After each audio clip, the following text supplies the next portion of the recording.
We fully intend to keep City College accessible, high-quality education that is fully accredited. You know, I want to mention that there's a struggle that our fellow teachers are having right now in Seattle.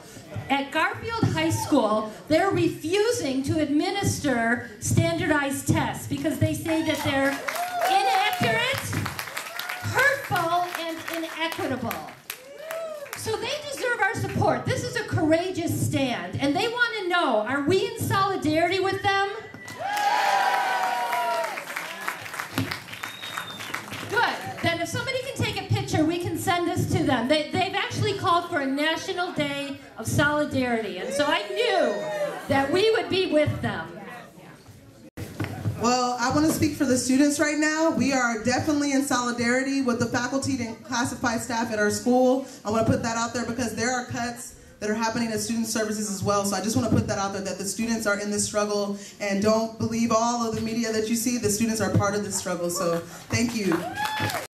As you know, City College has been under a sanction from its accrediting board, the Accrediting Commission for Community and Junior Colleges, the ACCJC, and that started off a lot of the things that we're talking about and fighting against. That started last July when we found out that information, and since then we've been, what's been imposed upon us are these administrators who come from outside of the Bay Area, and they are putting on our college a lot of conditions that will change the nature of City College as we knew it. If we want to keep the college that we know, we have to be here and fight. So the New York Times rated us as one of the top community colleges just a few years ago. We regularly receive reports showing that the students who leave City College and go on to a bachelor's degree program, they transfer, they outperform the students in the four-year schools to which they're transferring. You know, so this is no school that's failing. I mean, that's very clear. There's nothing academically wrong with City College. There are some administrative issues that we should attend to. So the question is, why is City College under threat of closure by its accrediting board, the ACCJC? And why are a team of administrators from outside the Bay Area intent on cutting back the college and imposing a top-down corporate model of administration? They're cutting classes and programs, taking away department chairs, and consolidating academic departments under a few deans, laying off faculty and staff, cutting salaries and benefits without any negotiation with the unions. They're destroying City College as we've known it without any input or consent, with very little input or consent of the students, the staff, the faculty, and the community. Yeah, okay. How's everybody doing? It's really good to see everybody. So we have first an announcement about the February 21st date. The Coalition for Save City College had decided on building a student rally, specifically at Ocean Campus at Ram Plaza. And so that rally is going to take place Thursday, February 21st at 12:30. So we are in the midst of doing class announcements and flying for this constantly every day. One other thing, in order to get this done, we need to know about all of the teachers who are currently in the room and what classes they teach so that we can show up and actually speak to your students, you know, in order to make that connection. So we're going to send around sign-in sheets. Okay, so my name is Leslie Simon. I've taught at City College since 1975. I chaired Women's Studies, thank you, for 10 years. And this is my partner right here. He's going to introduce himself, okay? I'm Ender. I'm from the Associated Students Ocean Campus. I'm the Shared Governance Coordinator. I'm also a student at the Ocean Campus. So Ender and I work with 3 other people, and I'm going to introduce them right now. Sarah Thompson's over there, and Joe Illick is right here, and Lehia Lumsden is back there. Lehia is a CCSF alum. Joe is a community person and a part-time City College student. Sarah is a counselor, you already know, I'm an instructor. So we poured over the 250-page or 270-page show cause report, which is really hard to read, and we boiled it down into these sections. And Indra's going to explain to you how to read this chart. And the 5 people went through the 14 recommendations, read them, and created a chart with four columns. The first column is accreditation recommendation. So that was the recommendation that the accrediting team said that the college must implement in order to stay open. And we provide a description for each of the recommendations so that you understand what the recommendation is. The second column is what measures the school has taken in order to address these recommendations. So the school has imposed a lot of policies that do address these recommendations. The third column is measures that counter recommendations. So basically it's measures that the school has taken that are against the standards or against what the accreditation agency is trying to request or recommend that the school must implement. And that's not true for all of the standards, but the school has implemented some policies that are counter to what the accrediting agency has stated in the past.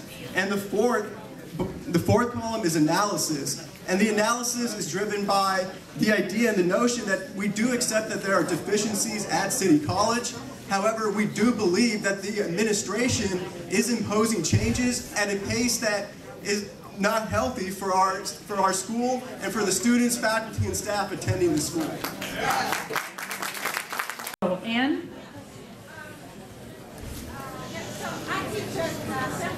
Okay, Anne Robertson teaches at San Francisco State. And the big question that comes up there is... Wasn't there a big budget deficit run at City College? Wasn't there a big budget deficit? And how do you respond to that? That's a good question. I actually have a response, but Chanel. So City College has lost $53 million in 3 years, and this is not something that's only happening at City College. Community colleges all over California are losing funding, and it's going down and down as other things are going up in California. So that's why, a lot of community colleges are running at a deficit, and actually a large percentage of community colleges have had to pull for their reserves, so about 80%. But the City College students, faculty, staff, and community worked hard to get that parcel tax, Prop A, on the measure, and it passed by 72.9% of the San Francisco voters.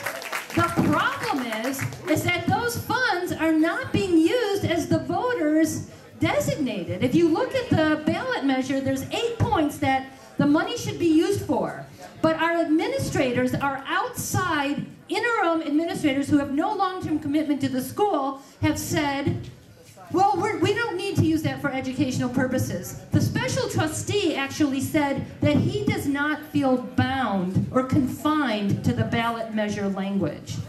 So, yeah, yes, there were budget cuts, but San Francisco gave the gift of this parcel tax to City College, and it should have alleviated the drastic problems, and our administrators are saying that it hasn't. That's part of the fight. So we're aiming to have this we're aiming to have this March 14th. Do we have a time? Like probably maybe starting at 2 and going until they meet our demands.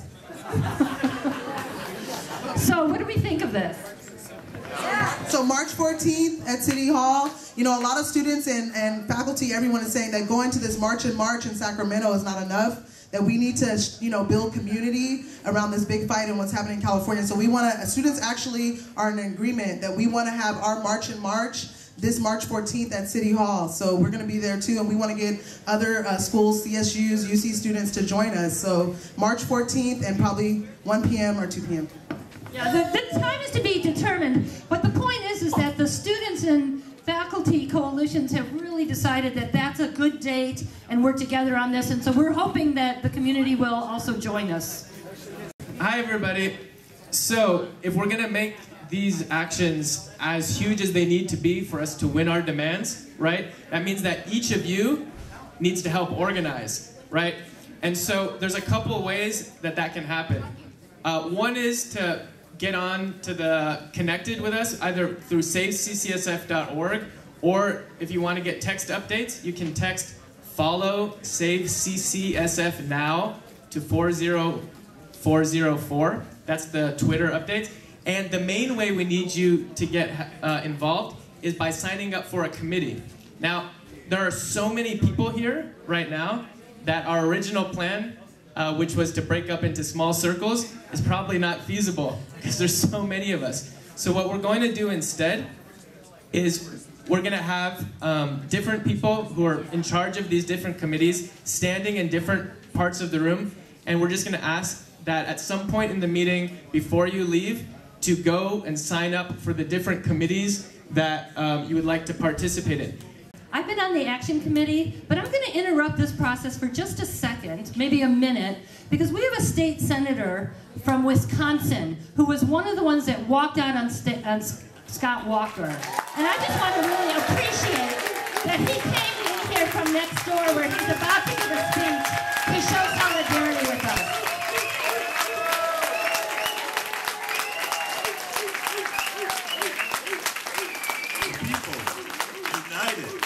Will never be defeated.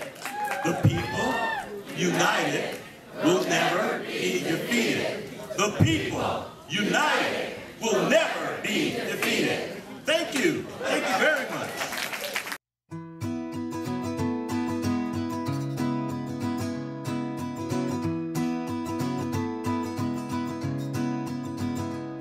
You come here, gather around the stage.